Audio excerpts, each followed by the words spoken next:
But since we have been joined by Jason, let's go ahead and talk about Atlanta and Cincinnati. When are you leaving, sir? Here in a couple of hours. I didn't mean to just jump in and come running in through the Kool-Aid man through the brick wall, but why are you stealing my gimmick? That's what I do. Okay. I steal gimmicks. Oh man, how was practice this week getting ready for this? I mean, it was weird because you were dealing with a Tuesday session that you were very shorthanded. You hadn't gotten everybody back yet. I don't think you had gotten anybody back yet from international duty by Tuesday for the session. Saba had arrived, I think, late Monday night, so he was in the building when the team was training, but not training with the group. Thursday they trained, and it was a little bit longer session than a normal Thursday on a match week. I think reincorporating the guys, probably working on a couple of things they want to focus on for the Cincinnati game. There's a back and forth about how you approach a game like this. And honestly, I don't know, because you can move up to 5th. You could fall to 7th. What difference does it really make in the long run outside of the matchup that you're going to get? And, Gonzalo Pineda is never going to tell you or me or anybody else which one of the possible matchups that he would want the most, but you might get tipped off to it late in the match as you see the possible changes. But the idea of, you're going to have to go through Cincinnati more than likely to get to MLS Cup, and you're going to have to do it in their building. The idea that you don't want to show them too much, that's not how this sport works. Teams are teams at this point. Of course, there's a set piece routine or two in the bag that you might break out in a game like that. But in terms of the way you play, you are what you are, and you have to execute on the day. You know what Cincinnati is. They're not going to have any special surprises for you. They don't have any trick plays lined up for the postseason. That's not how it works. So you got to go in and I think perform well. Regardless of the result, you've got to perform well to get some momentum going into the postseason where, look, if you perform well on the road against the best team in the East, then you go on the road in the first round, you're going to feel a little bit better about that. Jarrett, go for it. Yeah, so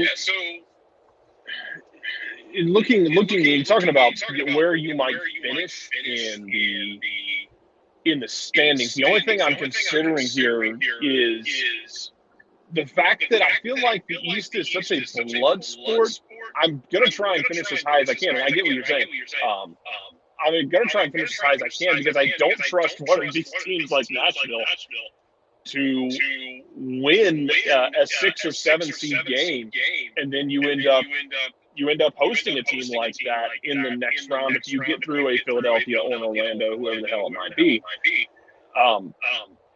As far as you were talking about keeping guys, seeing what the game holds for you, who are you starting, or do you hold some guy for later in the game, just depending on how he's feeling? I think a lot of that's going to depend on how the guys came back from national team duty. And remember, I mean, at this point, you've got, it's about to say it's down to a science, but it literally is a science. Sports science is a real thing. And national teams have people who specialize in that. So do club teams. So the club has gotten the reports of every player who went away on national team duty. They know how hard they worked. They know how much they ran. They know where they were before they left. So anybody who is a possible injury concern, and I don't believe there are any from what we know and what we've seen with our eyes, but if there's anybody who, like Luis Abram would be the one that I probably would think about, in that he played 2 games for Peru. He played the most minutes. It's a lot of travel. He got back for the Thursday session. Where is he physically? If there's any question about that, you don't start him in a game like this because it doesn't matter ultimately. And I mean, going back to what you started with, Jarrett, like, that's a lot of what ifs about who could upset who. And then it could be this matchup down the road, all those things that are possible. There's no way to control any of that. I think you definitely want to win this match. You're not going in trying not to win. No way. That's not how Gonzalo Pineda, that's not how this team is built. but you're also thinking bigger picture in the long run about usage, about possible injuries. And I think when you get late in the day, I'm talking after the 60th minute, if you're in the matchup that you want in the first round, you might do things differently than you would if you want to move up to get a different matchup. The matchup is the number one thing in the first round. You can't control what other matchups happen and what happens in those games. You possibly sort of can control who you get matched up with. And that's going to dictate, I think, how you handle the final 30 minutes of it. But going in, Luis Abram would be the biggest question mark for me, just based on how many minutes he played for Peru over the break. When it comes to Cincinnati, we know the shiny object. Who else should focus on if Cincinnati is doing what they want to do at their offensive? It's not about the individuals for Cincinnati, in my opinion. It's more about the way that they play. You have to avoid the transition moments that they thrive in. You have to be smart with the ball. You have to finish your attacking sequences. You have to, I think, and it was something that Mateus Osetu talked about a little bit yesterday, you have to dictate the tempo of the game as well. At times you're going to need to slow it down. And on the road, nothing wrong with that at all. Slow it down. And this is something that has become a big talking point in England right now. Is I think in some English media circles, they're still baffled by teams that actually want to keep possession, and it's scary, and they might have nightmares. They've definitely had nightmares about goalkeepers and center backs putting their foot on the ball. And that's something that we see Atlanta United players do, and it's something we see a lot of players around the world do. It's something that against the Cincinnati, against the Philadelphia, it's very important, because it's a signal to your team, hey, we're going to be patient here. It's also a trigger for the opposition to come out and chase, and you can pass through them. So I think at times, and Josetsu's somebody who does this really well, dictate the tempo to avoid the transition moments, where Cincinnati's got a number of players who thrive in those. Barreal is one who's scary in open space. Plenty of others. It's what they do. It's how they're built. It's about the collective.